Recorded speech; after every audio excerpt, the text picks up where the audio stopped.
Una sociedad se construye con todos y todas. En este momento se abre un espacio para el debate y para diferentes realidades dentro de un mismo país. Aquí comienza Aún es tiempo. Somos la voz ciudadana.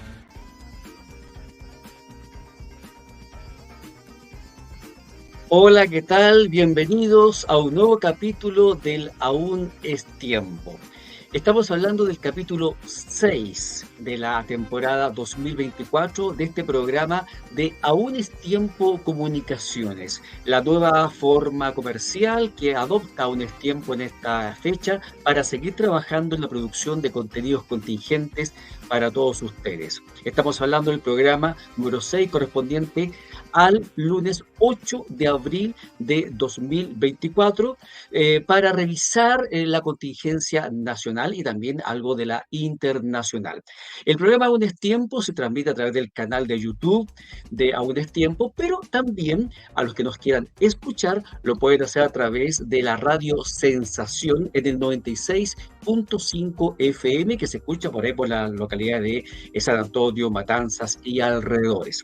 Y también a los que los quieran ver, nos pueden ver en el canal Hoy TV, disponible en la aplicación Zapping Televisión. Hoy TV a través de Zapping Televisión. Y también comentarles que todos los programas donde yo he participado como invitado, panelista o en esta ocasión como conductor, están disponibles en una sección especial del sitio www.estudiociudadano.cl. Y bien, hechas entonces las presentaciones y menciones de rigor, paso a saludar a las personas que se incorporan a esta conversación en el día de hoy. Estoy hablando de el periodista Andrés Marín Zúñiga, quien se preocupa toda la semana de preparar los contenidos, la previa de lo que vamos a hablar en esta ocasión. Y también quiero saludar entonces también al psicólogo y trabajador social Pedro Iturrita Vergara, que nos va a acompañar para conversar y comentar las noticias que tiene seleccionadas Andrés en este momento. Vayamos inmediatamente porque queremos darle mucha información a la gente, comentarla y reflexionar con ellos. Entonces, Andrés Marín, la palabra es para ti, de la manera que nos comentes cuáles son las noticias que vamos a revisar en este capítulo 6 del Aún es Tiempo. Hola Alejandro, hola Pedro. Es cierto, esta semana hay muchos hechos noticiosos, sobre todo electorales, y es uno de los temas que vamos a hablar hoy. Evelyn Matei informó el viernes pasado que no se postulará a la reelección por la alcaldía de Providencia. Si bien no explicitó ese día que será candidata presidencial, todo parece indicar que estará en la primaria presidencial de mediados del próximo año. Matei lleva más de 6 meses liderando las encuestas presidenciales, pero en la última encuesta CADEM tuvo un resultado arrollador. Evelyn Matei lidera con un 25% de emoción espontánea como candidata presidencial y en escenarios de segunda vuelta se impone ante todos sus posibles contrincantes, incluso Michelle Bachelet, y por una ventaja de 14 puntos. También le saca una ventaja bastante considerable a José Antonio Kast, 31 puntos, luego 34 puntos a Carolina Toá y 42 y 43 puntos a Camila Vallejo y Tomás Bodanovich, por lo que parece ser que Evelyn Matei tiene la carrera, entre comillas, ganada o bastante avanzada, pero quizás Joaquín Lavín le podría dar algún consejo, ya que sabemos que Joaquín Lavín en la elección presidencial del 2021 también iba como avión en las encuestas CADEM, pero todos sabemos que un paso en falso lo llevó a la derrota ante un no tan conocido en ese momento Sebastián Sichel. Muchas gracias, Andrés Marín, por esta primera noticia que nos comparte. La información viene, entre otras fuentes, de la encuesta CADEM, que la señala en este momento, en abril de 2024, a Evelyn Matei, con una intención de voto muy pronunciada en distintos escenarios, compitiendo, por ejemplo, con el presidenciable republicano José Antonio Kast, con Camila Vallejos, con Carolina Toá, en fin. ¿Qué te parece, Pedro, los resultados de esta encuesta y esta definición ya de Evelyn Matei, que de alguna manera o no, Pedro, le da como ya el vamos, el puntapié a la carrera presidencial y por lo tanto también, y despeja también las cuestiones para lo que es municipio, porque inmediatamente empezó a salir candidatos de distintos lados para ocupar en la municipalidad de Providencia. Tus primeras impresiones, Pedro, para esta noticia. Mm, Bueno, gracias Alejandro, Andrés también. Bueno, coincido en parte con lo que señalaba al final Andrés. No debemos olvidar la experiencia de las elecciones pasadas, donde tanto Joaquín Lavín como Daniel Jadwe eran aparentemente candidatos imbatibles según las encuestas. Pero las encuestas no siempre se ajustan a la realidad y todos sabemos cómo termina la primaria donde participa Lavín y la primaria donde participó Daniel Jadwe. En donde ambos fueron derrotados y en definitiva dejaron, digamos, la opción que aparentemente tenían previamente ya asegurada. En este caso yo diría que Evelyn Matei es una buena candidata de segunda vuelta, pero no creo, no estoy seguro que sea una candidata de primera vuelta, decisiva para su sector, considerando la experiencia pasada entre republicanos, donde la irrupción de José Antonio Kast le permitió, con su potencial de votación, en primera vuelta pasar derechamente a competir junto a Gabriel Boric. Entonces tengo dudas respecto a la solidez que puede haber en la primera vuelta con Evelyn Matei, en un escenario similar o más fragmentado aún del sector de la derecha, donde el voto duro o el voto que no ha estado manifiesto en las elecciones se pueda expresar. Y estoy hablando de ese 20% que en algún momento no votó, se abstuvo para el plebiscito. Estoy hablando del voto que rechazó en 2 ocasiones, estoy hablando del voto que rechazó la intencionalidad de reformar la Constitución. Entonces yo creo que hay todavía bastante paño que cortar, como dirían los dichos antiguos al respecto, pero justamente coincido contigo, Alejandro. Con esto se da inicio a la temporada presidencial, que no obstante, igual va a estar un poquito, digamos, todavía en marcha, no tan acelerada por la campaña de alcaldía, de concejales, de gobernadores, etcétera. Y respecto a lo de Providencia, bueno, aparentemente todo hacía parecer que iba a ser una sucesión bastante tranquila, apacible, acorde con la fuerza y el liderazgo de Evelyn Matei, pero hoy día nos dimos cuenta de que eso no va a ser tan así con la irrupción de 2 candidatos a ese cupo para la alcaldía de parte de RN. Le voy a hacer una pregunta a los dos, partiendo por Andrés para que también nos ayude a comentar estas noticias. Usted sabe que hay distintas encuestas, empresas grandes, empresas chicas que hacen, hasta pueden hacer encuestas en las redes sociales, en Twitter, y de pronto me encuentro con que no en todas las encuestas aparecen todos los nombres. De hecho, es una discusión permanente cuando los encargados de las empresas encuestadoras dan entrevistas o notas, le preguntan, bueno, ¿por qué pusieron a este y no pusieron a este otro? Pero me llama la atención que en algunas encuestas empiezan a aparecer personajes que están más a la derecha de republicanos, podríamos decir, como el caso de Johannes Kaiser, que desde que se separó de republicanos, desde que tuvo ahí un encontrón precisamente por el segundo proceso constitucional, ha tratado de destacarse, ha tratado de distinguirse con posiciones que son más duras.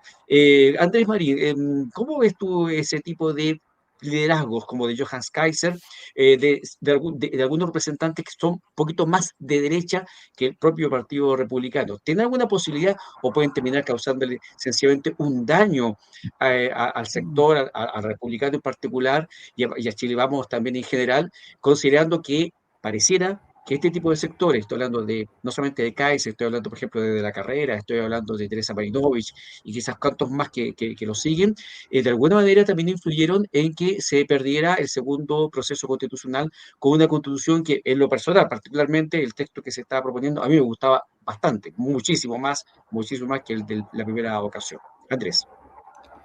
Yo creo que son candidaturas que tienen los dos aspectos que mencionaste. Por un lado, pueden ser bastante exitosas a nivel electoral y por otro lado, obviamente, fragmentan y podrían dañar al conglomerado, en este caso, de Chile Vamos. Pero tenemos que entender que esta derecha outsider finalmente lo hace por reacción al piñerismo. Es decir, la derecha, que uno podría decir tenía dos vertientes, por un lado el gremialismo, que estaba dominada en su momento por Jovino Novoa, por Pablo Longueira, que estaban en la UDI, y por otro lado el piñerismo, que no tan solo tenía presencia en Renovación Nacional, sino también en la UDI y posteriormente en el partido que se creó en el año 2012, Evópoli.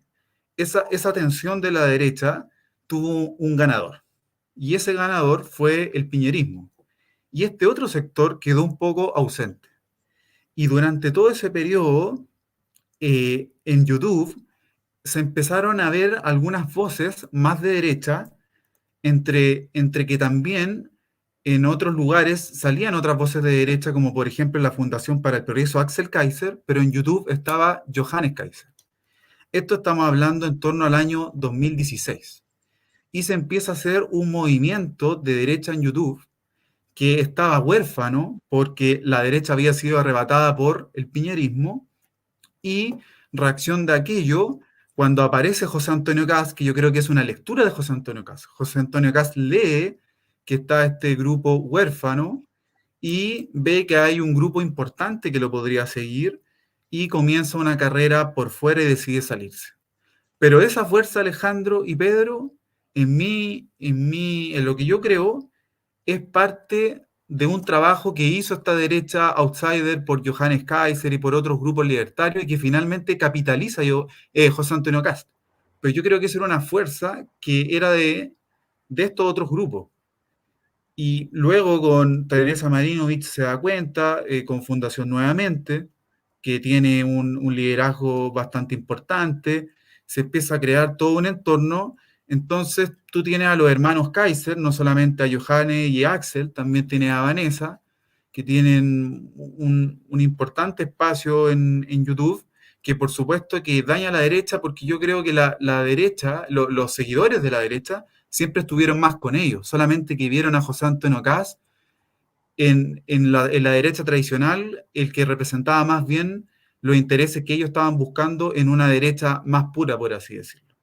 Pero finalmente daña al sector, por supuesto, y han habido resultados que no han sido positivos en alguna medida, pero en otras sí. Por ejemplo, que José Antonio Kast pasara de un 8% el 2017 a un 27%, obteniendo la primera mayoría en la elección presidencial del 2021.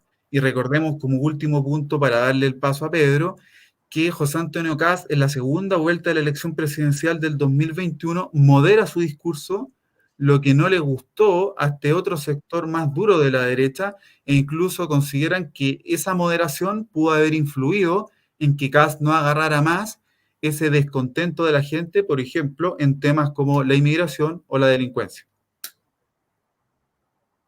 Interesante lo que decís. Pedro Iturrita, ¿qué opinas tú? ¿Qué tanto daño le hacen estos grupos, estos personajes a la derecha tradicional, a la derecha, a la centro derecha, al Partido Republicano en general? A ver, yo siento en principio que viene a cambiar un poco el esquema al cual estábamos acostumbrados, tal cual lo hizo Republicano en su momento, que vino a quebrar un poco esta estructura que se mantenía relativamente estable y muy afín, digamos, a lo que era un modelo de gobernanza de país que se fue extinguiendo, en la medida también que se fue extinguiendo la concertación. En la medida que irrumpe el Frente Amplio con esta coalición del PC, ese modelo ya no era viable, no digo en un 100%, pero no era viable en términos de mantener el statu quo, que es algo que debe acceder y que debe liderar un movimiento político, más allá de obtener cargos y cupos. Los partidos políticos deben ser referentes de algo, de una sociedad, de una aspiración. Y la derecha tradicional, hay que reconocerlo, no se veía reflejando nada. En realidad era muy dócil, apacible, y el punto cúlmine de la gran crítica que se le hace y que uno observa y lee es el 2019, donde definitivamente gobernando es incapaz de controlar la insurrección, del 2019, la violencia, y bueno, hay textos ahora que están surgiendo alternativos a lo que es la referencia de Chile Vamos, como el del ex coronel de Carabineros Crespo, donde relata, digamos, su situación bastante compleja y el escaso o nulo apoyo es del gobierno y la alta comandancia de Carabineros.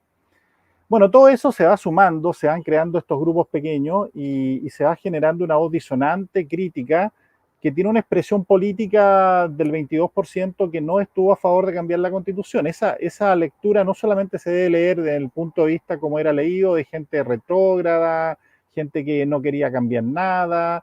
No, esa gente podríamos llamarla que estaba pegada con una absoluta fórmula estricta al orden, estaba totalmente convencida que la vía a lo mejor era la vía pacífica y gradual de los cambios y no la vía violenta. Entonces se leyó mal, se quiso interpretar mal, se le pusieron muchas etiquetas a ese 22% y ese 22% con el tiempo no ha hecho sino aumentar y sostenerse en el tiempo. Y ese 22% es clave para cualquier elección.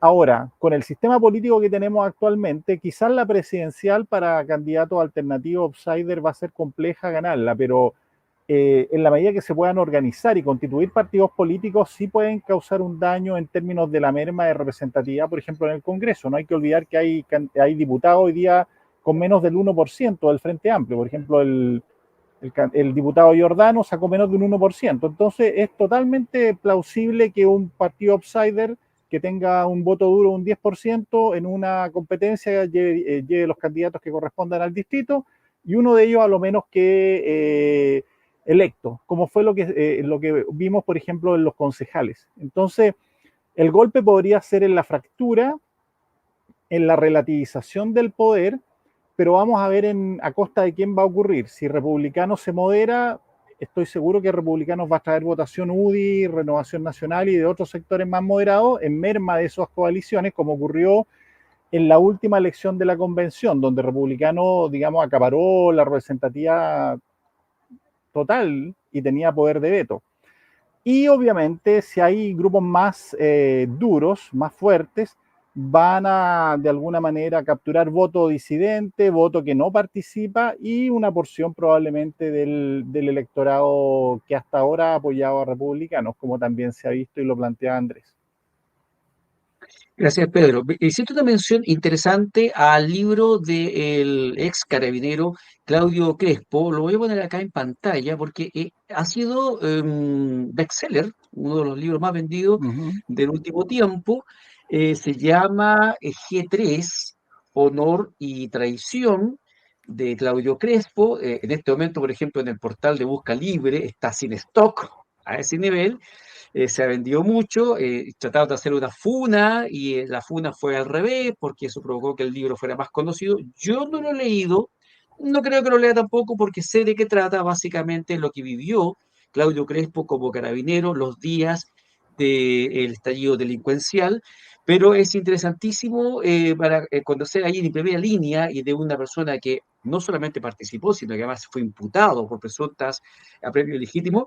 ¿Qué fue lo que pasó? Aquí en la reseña del libro G3, Honor y Traición, dice que el comandante Crespo relata con el mayor detalle posible lo que vivió a diario durante todo el proceso de la insurrección y que finalmente terminó privado de libertad y repudiado por un sector de la sociedad. Estos días lo vi a Crespo en un programa, en un capítulo de Sin Filtros, y dijo algo muy fuerte, que era que se arrepiente tal vez, después de todo lo que ha pasado, de no haber pedido licencia médica esos días y haberse ido para la casa y dejar que quemaran Chile entero nomás, básicamente por el famoso pago de Chile que él dice que ha recibido, siendo imputado, siendo procesado y con todo lo que eso ha significado.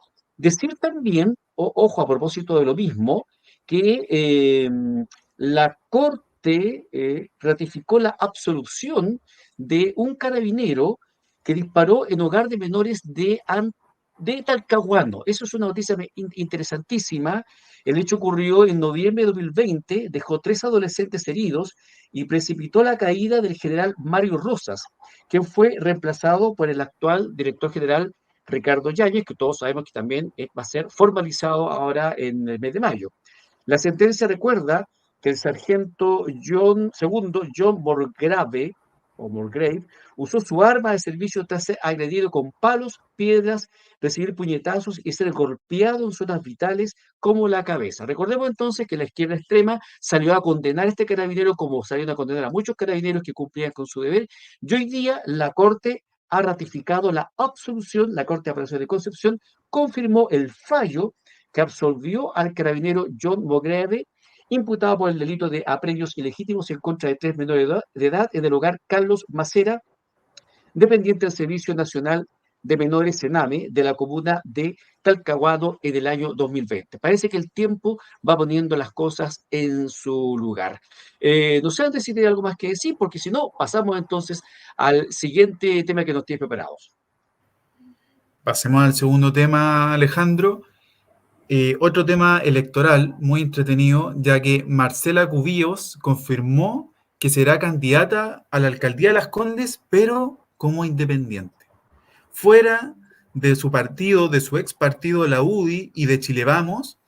Todo esto en el contexto que la actual alcaldesa, Daniela Peñalosa, decidió no ir a la reelección, y al igual que un comentario que hizo el presidente del Partido Republicano, Arturo Esquella, en el diario Mercurio, quien dijo que el Partido Republicano iba a competir con Chile Vamos en todas las alcaldías.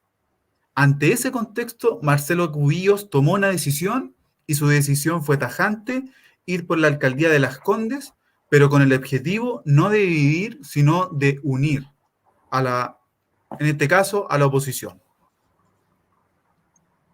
Pedro Turreta, Marcela Cubillos, una de la posición realmente tiene esa capacidad. Yo quiero partir diciendo inmediatamente algo que lo venimos tocando con Andrés en algunos programas. Esto de que llegan las elecciones y aparece un montón de independientes.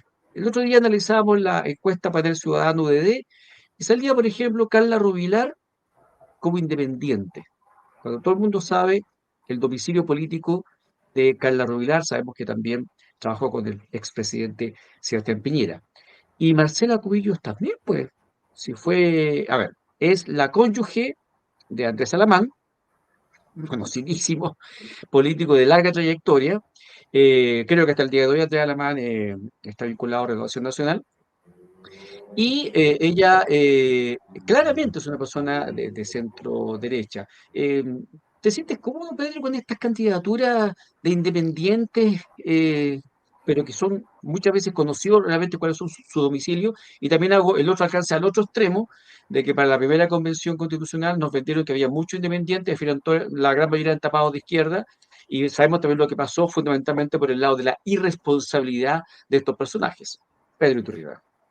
Bueno, es una candidatura obviamente que está articulada desde la UDI, personas cercanas a la UDI, con un viso ciudadano de independencia, pero como tú señalabas bien, Alejandro, es innegable el domicilio político de Marcela Cubillos, no porque hoy día no milite, se va a desconocer que ella tiene una relación y un vínculo histórico con la UDI, siendo que la UDI está, digamos, como partido bastante cuestionada en esta situación de la alcaldía de Las Condes, justamente porque la alcaldesa Peñalosa infringió por lo menos procedimientos, no puedo decir que haya cometido algún delito, pero infringió procedimientos, a tal nivel que hasta el ex candidato Lavín, aludido acá hace un rato, tuvo que salir a dar explicaciones sobre el uso de las horas extras, que sonaban también un poco curiosas y un poquito pintorescas. Yo siento que esta candidatura probablemente no va a ser del todo de consenso, y no descarto, porque ya hay una candidata que está juntando firmas, que es la concejal San Martín, si no me equivoco, que vaya a haber competencia a lo menos a dos bandas en este municipio. Ahora, no sé si la oposición podrá tener un candidato o candidata relativamente fuerte para poder irrumpir y ganar y triunfar. Pero lo que sí estoy viendo es que no dejó contenta plenamente a toda la coalición o partidos de derecha, y a lo menos habría una candidata que es concejal en ejercicio que estaría reuniendo las firmas para candidatearse. Efectivamente. Andrés, y- Pedro mencionó algo que es re interesante. No sé si lo viste en la entrevista que dio Joaquín Lavín. Dijo dos cosas. Una, bueno, dijo muchas, pero quiero destacar dos. Una es que la bajada de Peñalosa fue lo mejor que puede haber pasado para destrabar la situación en el sector. Yo creo que estamos de acuerdo. Dijo algo inteligente, casi obvio. Pero luego cae en unas explicaciones un poco extrañas sobre la justificación de las horas extras. Y él dice que básicamente se trata de que él quería, cuando dejó la alcaldía, quería que la municipalidad de Las Condes fuese un municipio 24/7. Y para eso entonces había que pagar horas extras. Uno podría entender que se pague horas extras, por ejemplo, a funcionarios de seguridad ciudadana. De hecho, fue parte del ejemplo que él dio, en el sentido de que si hay un incidente a las 4 de la mañana, obviamente alguien tiene que estar para responder. Y bueno, entendible entonces que si hay un equipo de seguridad ciudadana, haya turnos, tal vez en esos turnos se puede hacer un poco de hora extra, porque también es otro detalle, hay legislación laboral, no se pueden hacer 16, 18 horas de hora extras, en fin. Yo siempre he preferido que en estos servicios donde se tiene que mantener continuidad de las prestaciones, yo soy partidario sencillamente de que se hagan más turnos y que la gente pueda retirarse oportunamente a sus casas a descansar y no estar recargando a las personas haciendo turnos larguísimos que de una u otra manera también terminan afectando la calidad de su prestación. Estoy pensando, por ejemplo, en el mundo de la salud, donde es demasiado común que hayan doctores, enfermeras, funcionarios que hacen turnos de 12 horas y más. Entonces, si uno llega accidentado a ese turno y lo tiene que atender un profesional, un grupo de profesionales que llevan 12, 14 horas sin dormir, ah, uno corre un riesgo, ¿no? Como paciente frente a esta situación. Pero volviendo al tema en particular, trata Joaquín Lavín de justificar la existencia de horas extras por esta idea de municipio 24/7. Ahora, no entiendo yo cómo se justificaría una mayor cantidad de horas extras para un contador, por ejemplo, o para una secretaria, que no sería la persona idónea para atender una emergencia de seguridad. Andrés, ¿qué te parecen estas declaraciones generales y la irrupción también de Joaquín Lavín? La verdad es que yo creo que Joaquín Lavín trata de justificar, pero de manera con poco argumento, o con poca información más que argumento, perdón, con poca información que nos detallara más, porque finalmente con la información que uno conoce de la persona que lamentablemente falleció, hablo del contador, de la secretaria, y todos estos problemas que no solamente son de la Municipalidad de Las Condes, ya que si bien esto de las firmas es respecto a la Municipalidad de Las Condes, hemos visto un montón de casos ligados a las municipalidades en estos últimos años, no solamente Las Condes, también Vitacura, no estoy seguro si lo Barnechea, pero en algún momento también hubo otro tema con esa comuna, y así otras comunas de la región metropolitana y del país que están involucradas en diversos casos, y la verdad es que Joaquín Lavín me parece desafortunada en este caso su intervención.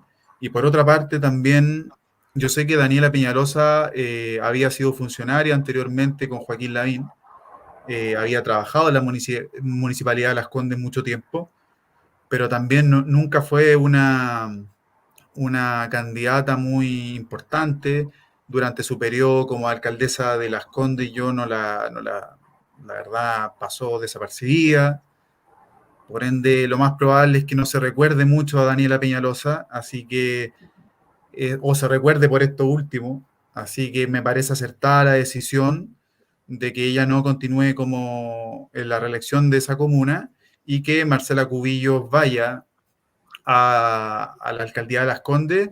Creo, algunos dicen con intención de algo más. Ahí yo lo veo un poco difícil, pero eso lo dirá el tiempo.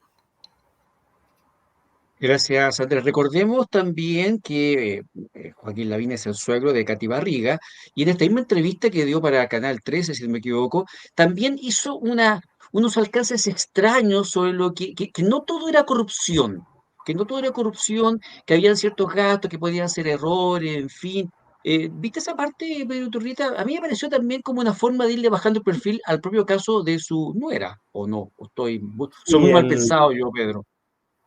no, yo creo que en definitiva esto nos habla del escenario en el cual estamos insertos. Por un lado, intereses cruzados, familiares, que van entrampando y complejizando el ejercicio político porque cuando necesitas tener firmeza y ser claro respecto a lo que por lo menos la ley alude, empiezan estas relativizaciones que uno lo ve por intereses ya sea familiares o también con otros casos, lo hemos visto ahora último, donde hay intereses corporativos de partidos defendiendo autoridades locales, diciendo que es persecución, que es conspiración, que es alguien que quiere pasar cuentas.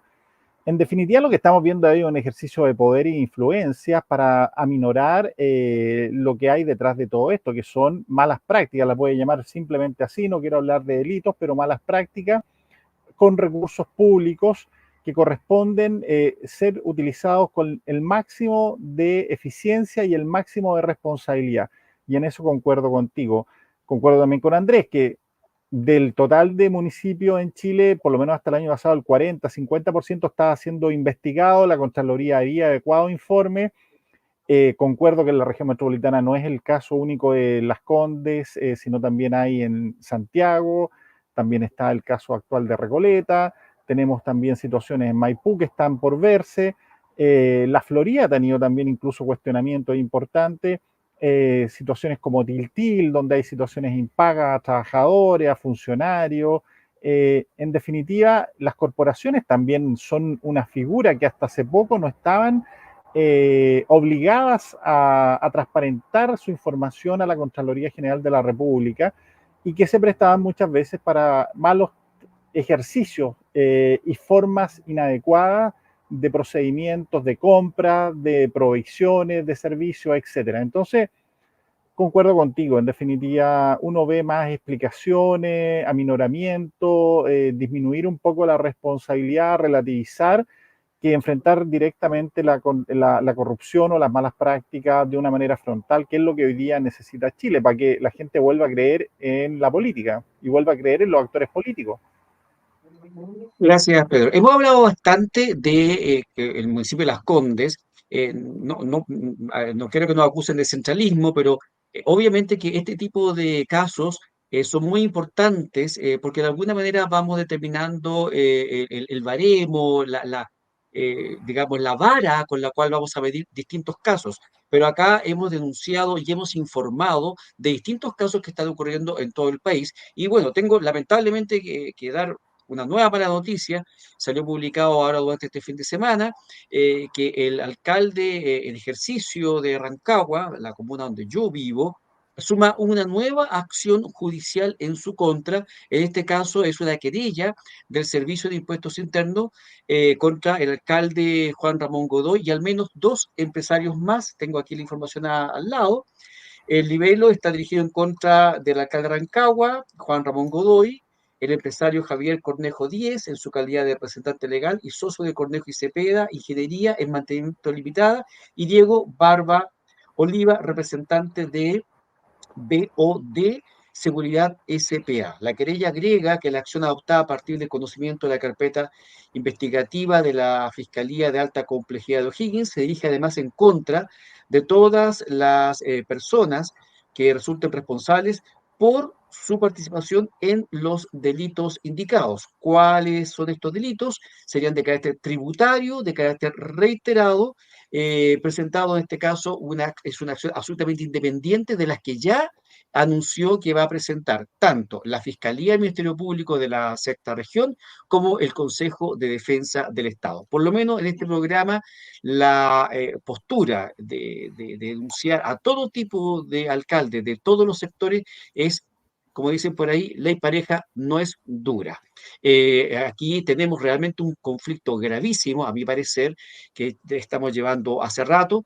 donde desde distintos municipios nos enteramos que independientemente del color político de estos alcaldes u otros funcionarios, hay actos de corrupción, hay malversación de fondos, hay desvío de fondos. El caso, por ejemplo, de José Farrázuriz, que el PPD acaba de precandidatear para volver a Independencia, perdón, a Providencia, hay que decirlo claramente. Cuando salió José Farrázuriz de Providencia, dejó al municipio endeudado en 7.000 millones de pesos. Curiosamente, es similar a la cantidad de dinero que se presume es el déficit de la municipalidad de Rancagua en este momento. Déficit que no se ha podido determinar bien porque, para que ustedes sepan, el otro día en una entrevista que vi de un director que renunció a la corporación municipal que administra los servicios públicos de Rancagua, señalaba que no tenían acceso a la contabilidad porque el contador había fallecido y no había respaldo y no había forma de rescatar la información. Me parece increíble que una corporación municipal de la envergadura de la Rancagua haya dependido del manejo de su contabilidad de una persona y no hubiese habido respaldos y otros sistemas para que otras personas del equipo de contabilidad pudieran acceder a esa información. Me parece increíble. Andrés Marín, no sé si tienes algo que decir sobre este punto o nos vamos ya al otro tema que tienes preparado para esta ocasión. Vamos al tercer punto que tiene estrictamente que ver con los mismos dos puntos anteriores acerca de la continuación del reemplazo de Evelyn Matei en la alcaldía de Providencia. Se ha especulado mucho, hay diversos nombres que ya Pedro nos informará, la información que tiene, pero acá vamos a hablar en primera instancia del tapado de la UDI. La Unión Demócrata Independiente quiere presentar a Jaime Belolio como sucesor de Evelyn Matei en la alcaldía de Providencia. Gracias, Andrés. ¿Te gusta Jaime Belolio, Pedro Turrieta, en general y en particular para el municipio de Providencia? Honestamente no tengo una referencia ejecutiva a nivel local de Jaime Belolio. No tengo una referencia de eficiencia muy directa en ese ámbito territorial. Algo lo recuerdo como diputado. Creo que ahí era su nicho. Después salió, fue ministro de Piñera, pero tampoco lo recuerdo muy relevante, de manera muy relevante.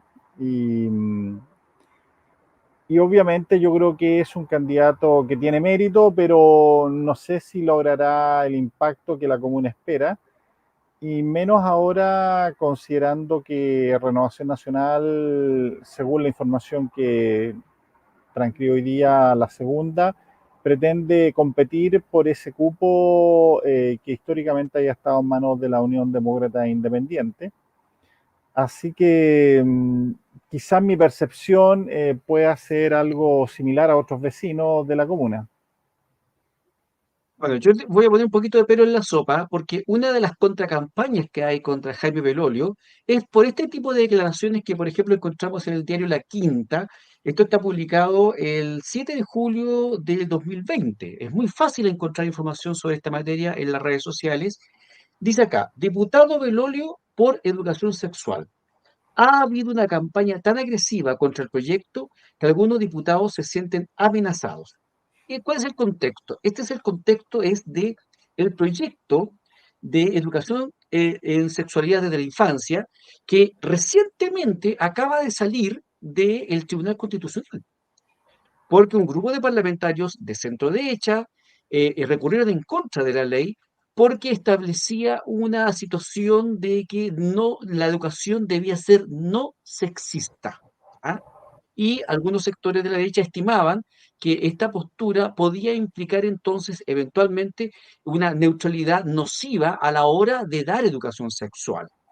Bueno, el Tribunal Constitucional falló en contra de este requerimiento y por lo tanto quedó la ley tal cual salió del Congreso y se acusa a Jaime Belolio haber tenido esta actitud, esta apertura con los sectores de izquierda para hacer avanzar este tipo de proyectos. ¿Estás al tanto de esta información, Pedro Tureta?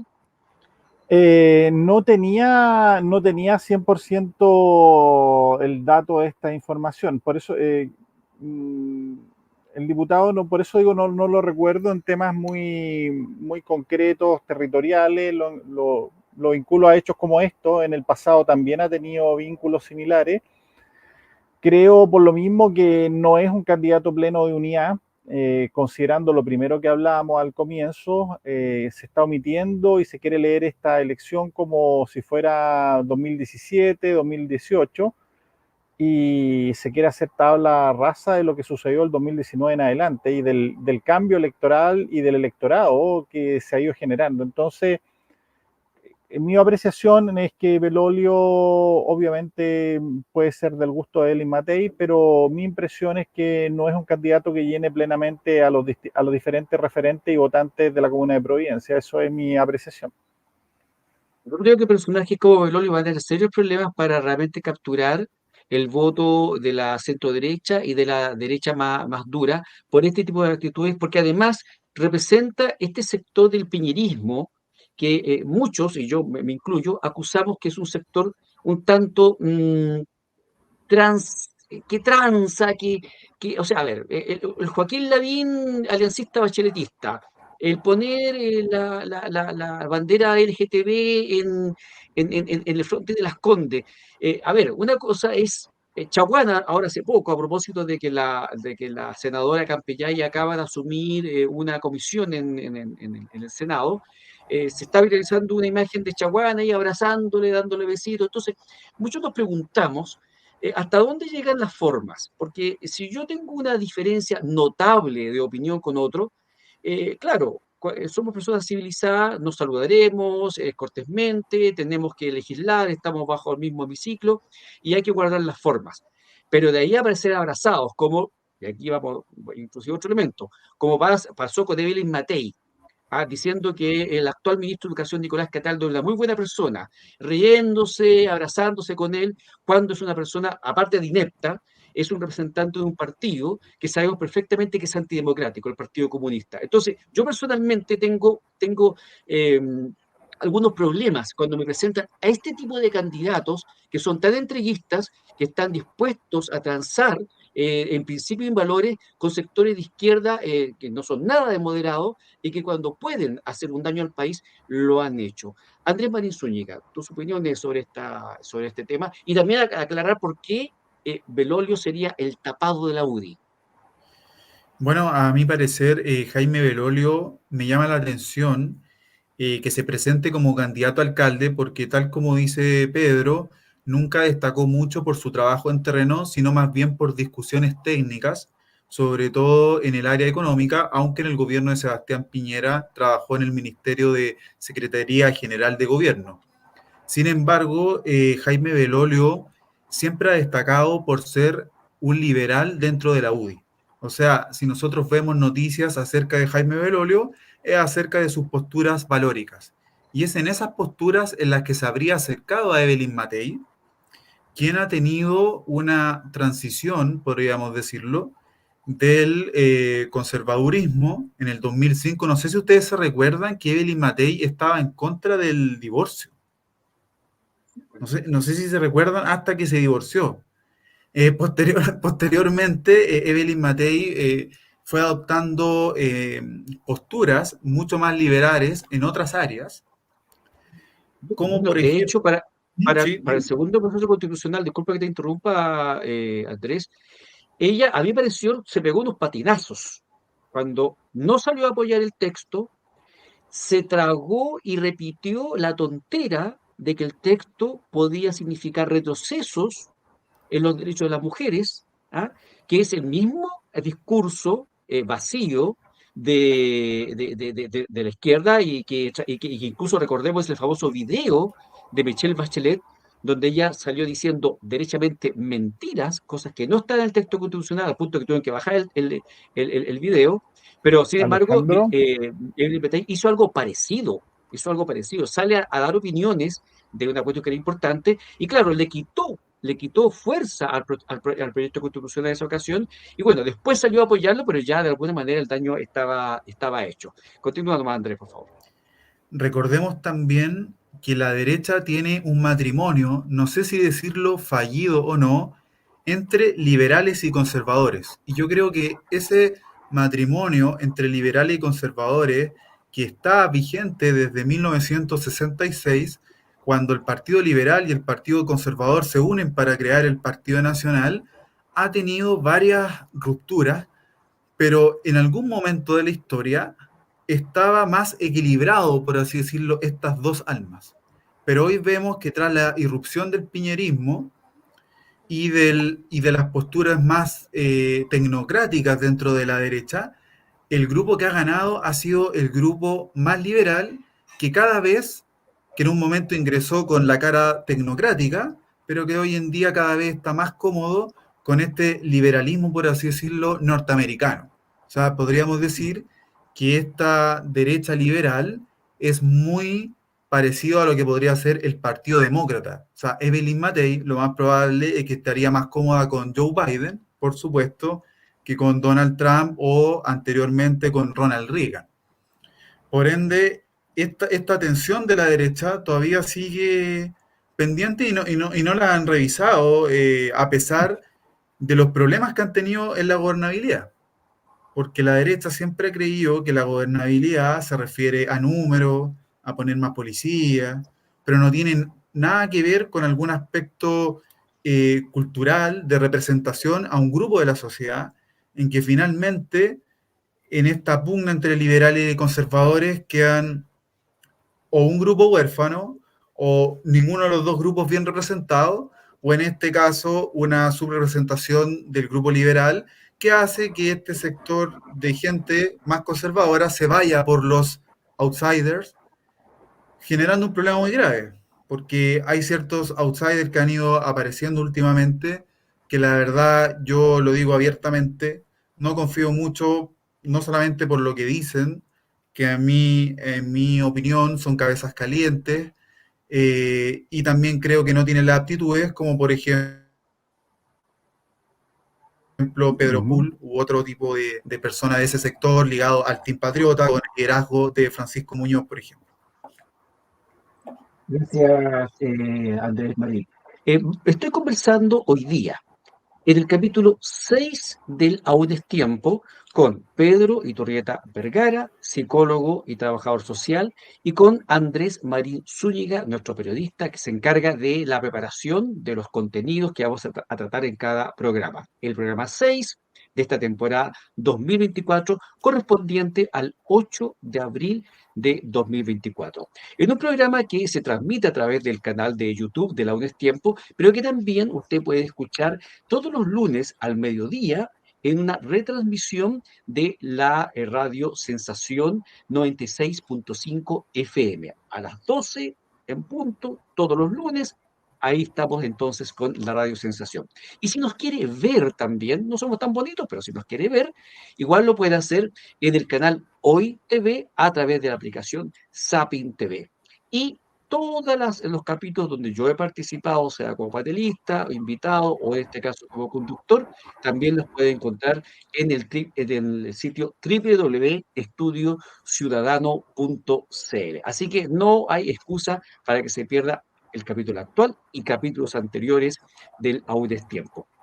Pedro Turrieta, ¿cómo ves esta conversación que estamos teniendo en este momento y que con la cual vamos a terminar este programa de esta derecha blandengue que, mire, Eh, yo, después de lo que pasó con Piñera 2, dije yo, nunca más, yo voté 2 veces por Piñera, yo voté 2 veces por las 2 presidencias de Sebastián Piñera, pero después de lo que pasó con Piñera, su falta de fuerza, de carácter, para defender la democracia, la constitución y hacer cumplir las leyes, el estallido delictual que hubo en Chile, dije yo, nunca más voto por gente así de blandengue. Si yo tuviera hoy día, si me preguntan hoy día si votaría por Evelyn Matei, yo diría que no. Siempre uno tiene que decir de esta weá, no voy a no ver, veremos. pero no lo sé, no lo sé. Pero hoy día mi posición sería esa, Pedro.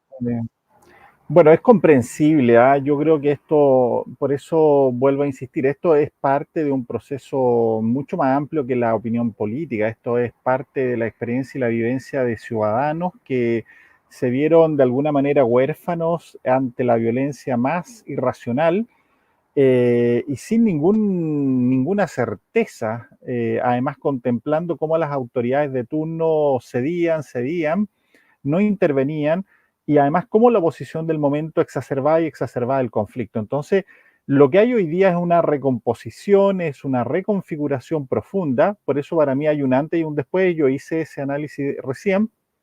Hay gente que quiere leer las elecciones 2024 como si estuviéramos en las elecciones del 2017, del 2016, y es un escenario absolutamente distinto. Las mismas vivencias, los problemas que tenemos hoy día no estaban presentes en esa época. Entonces, las respuestas y los liderazgos no pueden tratar de ser calcados a lo que había. Y Piñera, de alguna manera, es un liderazgo de ese tiempo, de ese momento, que no necesariamente va a repetirse con éxito hacia el futuro. Porque justamente lo que la ciudadanía está pidiendo hoy día son certezas y firmeza en elementos vitales de una democracia. No está pidiendo ni golpes de Estado, ni está pidiendo fuerzas militares en la calle, está pidiendo que las instituciones funcionen en defensa de los ciudadanos que no son proclives a la violencia, porque si el Estado deja de hacer lo que debe de hacer, lo más probable es que la gente va a comenzar a tomar iniciativa o va a tomar la defensa y la justicia en sus propias manos, y lo que sería el peor de los escenarios. Entonces, siento que todavía hay un tiempo para que se reconfigure el escenario político, porque la única elección donde se pudo disputar algo de liderazgo fue la de la convención. Y ahí quedó en intermezzo porque de alguna manera ahí Republicanos decantó, comenzó a buscar afinidades, acuerdos, pactos, y eso lo desperfiló de su rol que traía. Y además, como no hubo más elecciones, no hubo posibilidad real de potenciarse. Ahora viene esta segunda etapa. Vamos a ver si reencanta al electorado, vamos a ver cómo se comporta el electorado, pero de lo que no tengo duda es que el escenario cambió, que los liderazgos que hoy día se buscan son de compromiso real con el crecimiento económico, son de certeza en la seguridad, son de justicia y son de, obviamente, sanción efectiva a la corrupción, que como hemos visto hoy día es transversal. Y lo otro, si ustedes se fijan, hay muchos liderazgos que están hoy día en la palestra, en Providencia, en Las Condes, pero que también son liderazgos ya que vienen como de vuelta. Han pasado por los ministerios, han pasado por ser candidaturas de diferentes instancias, y eso también es sintomático de un agotamiento del ciclo político de esos partidos. Por lo cual yo creo que todos estos grupos que están emergentes, algunos más radicales, menos radicales, van a dar de alguna manera cuenta de este nuevo escenario, y yo creo que los partidos que ya han logrado instalarse van a venir a reemplazar en parte. Por eso dije al comienzo que Republicanos probablemente atraccionar a mucha gente de Renovación Nacional, de la UDI y otros. A su vez, si hay algún partido que pueda competir con Republicanos, va también a traer parte, pero va también a encantar a otros que hoy día están totalmente al margen. Pero es un proceso que no es tan rápido, requiere organización, requiere tiempo. Pero lo que sí, con esto termino para darle la palabra a Andrés y a ti, Alejandro, es que el escenario político de Chile ya no es el mismo y no sirven réplicas ni productos calcados a momentos que también significaron fracaso. Y acá voy a poner el último punto. Salió en la prensa, específicamente en Mega Noticias, que la candidata Matei tenía temor o miedo ante un nuevo estallido. No creo que eso sea una buena señal para este tiempo, porque justamente lo que vuelvo a reiterar, lo que la gente hoy día quiere es un convencimiento real del liderazgo con la seguridad, con el orden y con la democracia. Y que una candidata a presidente diga que tiene miedo no es una buena señal ante los narcotraficantes, ante los terroristas y ante los violentistas que hicieron su agosto en octubre del 2019. Totalmente de acuerdo. Yo también quedé muy, muy sorprendido, mal sorprendido, por esa inoportuna declaración de la precandidata ya presidencial, Evelyn Matei. No es la seguridad que uno espera que dé una autoridad. Nos quedan 3 minutos, 4 minutos, Pedro. Te quiero preguntar sobre precisamente un hecho de carácter internacional donde uno ve una actitud distinta. Estoy hablando de la entrada a la fuerza del ejército de Ecuador en la Embajada de México para para detener a un prófugo de la justicia, un ex vicepresidente de apellido, nombre Jorge Glass, que ya había sido condenado por otras causas y que ahora estaba en libertad, pero estaba siendo imputado por otras situaciones, lo cual ha generado todo un impasse político entre México y Ecuador. Se habrían cortado las relaciones, se está desocupando la embajada de México en Ecuador. En fin, México acusa violación de tratados internacionales, pero Ecuador dice claramente que el primero que violó el tratado internacional fue México al darle asilo no a un perseguido político, sino que a un criminal. Si bien es cierto que la OEA ha condenado la irrupción de Ecuador, hay muchas otras voces que dicen, bueno, esto le pasa a México por andar metiéndose en la interna de otros países, y también recuerdan también cómo fue el caso de Cuba, que en 2 ocasiones también asaltó la embajada de Ecuador en Cuba para detener no a criminales, sino que a perseguidos políticos, que es una de las causales y razones para dar asilo. La regla general, y lo dice incluso varios tratados internacionales, es que no se puede dar asilo a un delincuente, a un criminal o a un imputado, y menos a un condenado. Pero, Turita, ¿qué te parece esta situación? Además, para hacer el contraste de los caracteres, la forma de actuar con autoridades que, como por ejemplo la precandidata Petey, dice que le tiene miedo a un posible nuevo estallido.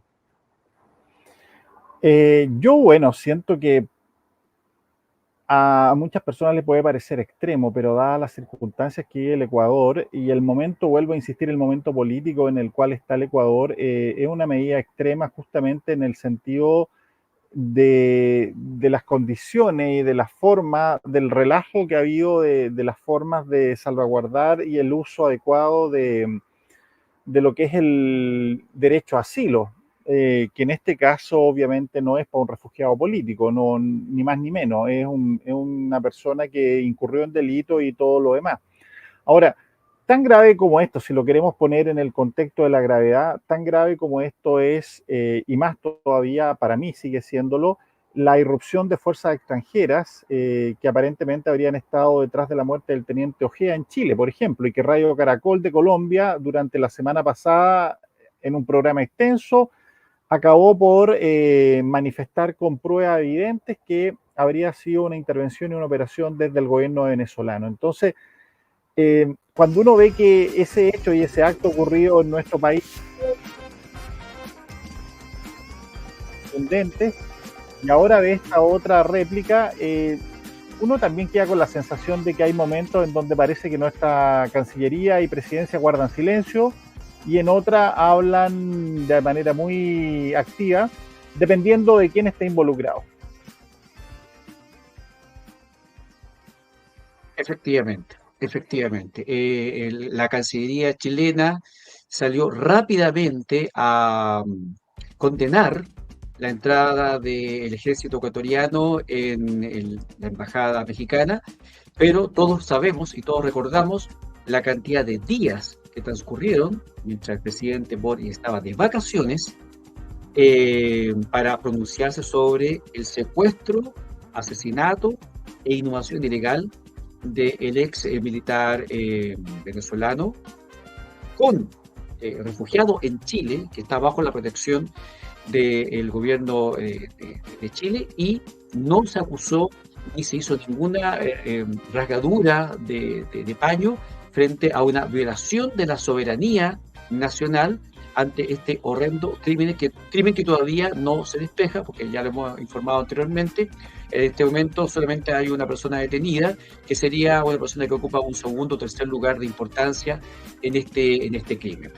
Bien, y de esta manera entonces estamos terminando este capítulo 6 de la temporada 2024 del Aún es Tiempo, correspondiente al lunes 8 de abril de 2024. Quiero agradecer infinitamente a Pedro Iturrieta Vergara su participación en este espacio, siempre haciendo comentarios y reflexiones muy atingentes y útiles a los temas que hemos conversado. Temas que ha preparado y ha seleccionado durante la semana el periodista Andrés Marín Zúñiga.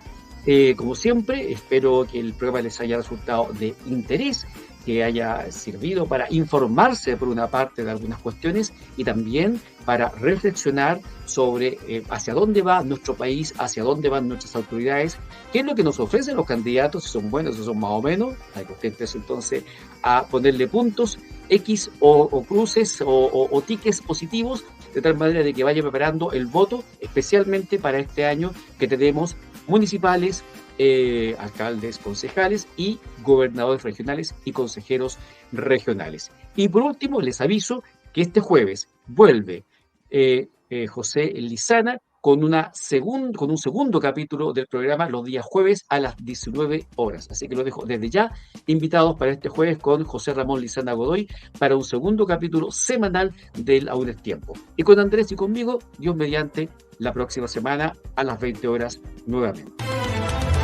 Tenemos el derecho de decir lo que queramos, pero siempre con respeto. ¿Quedaste informado de los temas que marcan la pauta en nuestro país? Te dejamos invitado a nuestro próximo programa. Somos Aún es Tiempo, la voz ciudadana.